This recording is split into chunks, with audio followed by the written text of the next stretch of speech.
The seasonal quest for Season of the Witch is over, but today we get some awesome lore. A new terminal entry where Savathun speaks to Xivu about the witness and the final shape.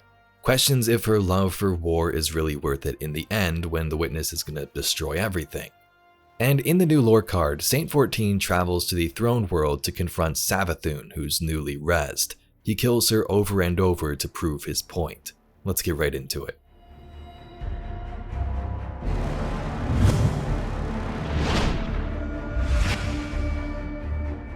We have a couple of terminal entries left for this season, and the first begins today. But let's listen to this audio first.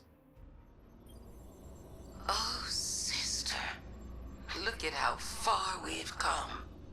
I was always destined to become a queen, and you a knight. Just like that facile human game you like so much. Knights are so powerful there, agile and unpredictable. But there's only a thin line between the knights and the pawns.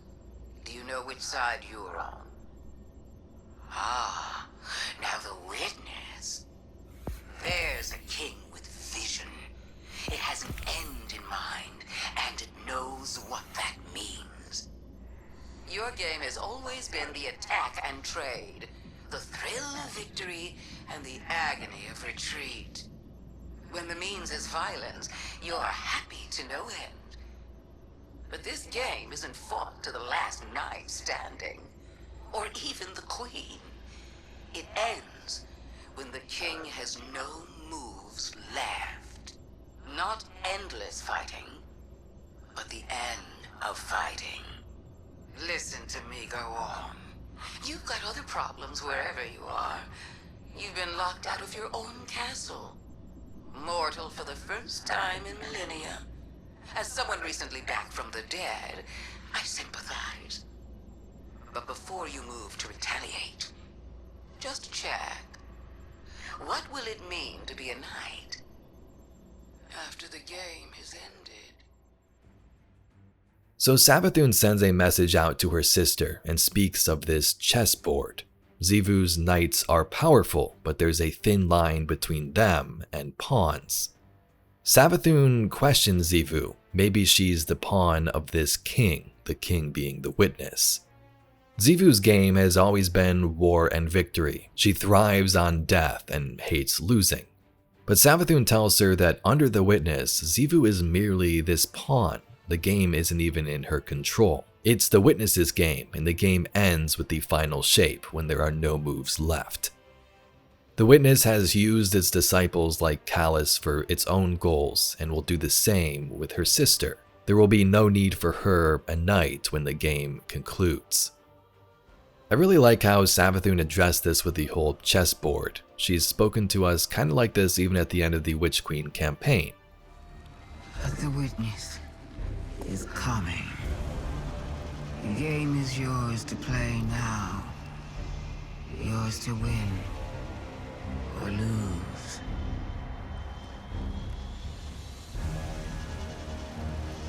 Just don't say I didn't warn you. Savathun seems to be trying to escape this game, kind of like we are. Escape the end of the universe that the witness wants to freeze everything in that perfect final shape. In the lore card titled Proportionality, Saint 14 enters the throne world and kills the newly revived Savathun over and over. Savathun flew heavily through the shifting skies of her throne world. She struggled to build speed. Her wings seemed frustratingly stiff following her resurrection. She felt slow and uncoordinated, as if her body was not yet entirely her own. She frowned and drifted to the side, favoring her right, and did not see the spinning disk of void energy until it caught her low in the thorax and sent her tumbling to the ground. There was a terrible noise, a flash of purple metal, and then it was over. Amaru materialized in a burst of light. He looked down at Savathun, and then up to Saint 14, who stood over her body. Already? Amaru muttered in disbelief.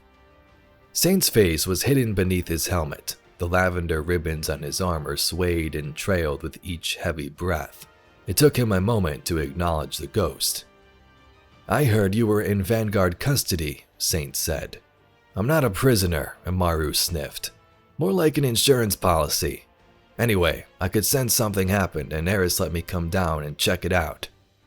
Saint nodded, his focus still on Savathun. Something happened, yes, he said, and nudged a pile of broken chitin and crumpled wings with his boot. Amaru hovered close to Savathun. I'm not even gonna ask, he said while channeling his light. Savathun rose to her knees. She took a raspy breath, opened her eyes, and found Saint. She smiled. Saint stopped her. Amaru flew into Saint's face. All right, he shouted. You've made your point. Saint wiped the steaming ichor from his visor with a thumb and gestured to Savathun's remains. Again, he said pointedly. Yeah, I don't think so, Amaru replied and initiated his transmat. Saint suddenly flared with void energy. He drew his palms out to his sides and a violet Ward of Dawn dome burst from him. Amaru felt it ripple through him like a pressure wave, disrupting his transmission. He bobbed unsteadily. He was unable to see. But he could feel, and now Saint's armored hand gripped him so tightly that a hairline split ran through his shell. You will bring her back, Saint said. I'm getting a little tired of you people threatening to kill me, Amaru said into the muffled void. Saint's fist loosened by a fraction. You will bring her back, and I give my word that you and she will both leave when I am finished. When you're finished, Amaru echoed, and he felt Saint release him. He sensed for Savathun's form hidden in the blackness. He grimaced, focused his light, and Savathun began to rise once more. Savathun, Saint said, and killed her. You are very new to resurrection as a light bearer.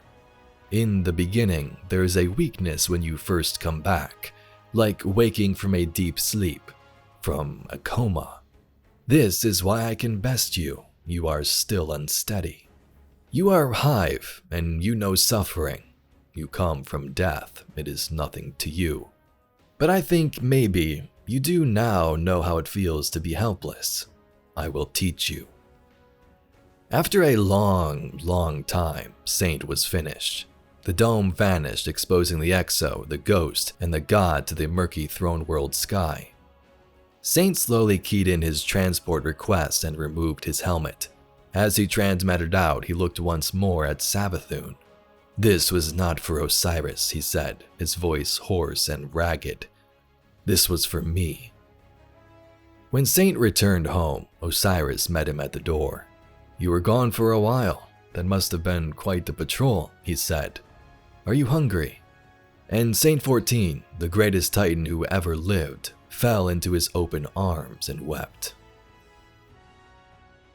So that lore is awesome and kinda wholesome. Saint 14, the greatest Titan who's destroyed countless Elixni, headbutted a Kel, and now killed Savathun, the Hive God, over and over, still has these feelings and needs Osiris's comfort when he returns home.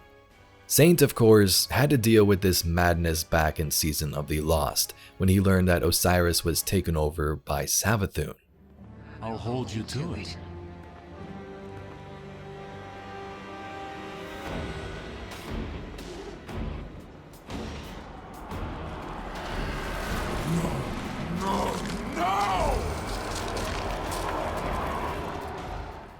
Osiris would then be in that coma for a long time when his body was returned, until Mithrax could free him thanks to the relics of Nezarec. Savathun addresses this, saying, "Oh, you're just doing this for Osiris, killing me for Osiris." And Saint's like, no, this is for me, for what I've had to deal with because of you. The Vanguard has control of Amaru, but apparently he can roam free when he needs to. Eris let him transmat in to revive Savathun and see what was going on. But it's cool to see some of this lore. Newly risen Lightbearers are weak, and Saint just went to town killing Savathun for the evil she's done against the city. But Guardians, that's all we have for this week in Destiny 2. If you'd like to see some more Destiny lore and mysteries just like this video, please be sure to subscribe to the channel. I thank you very much for watching, and I'll catch you all in the next video.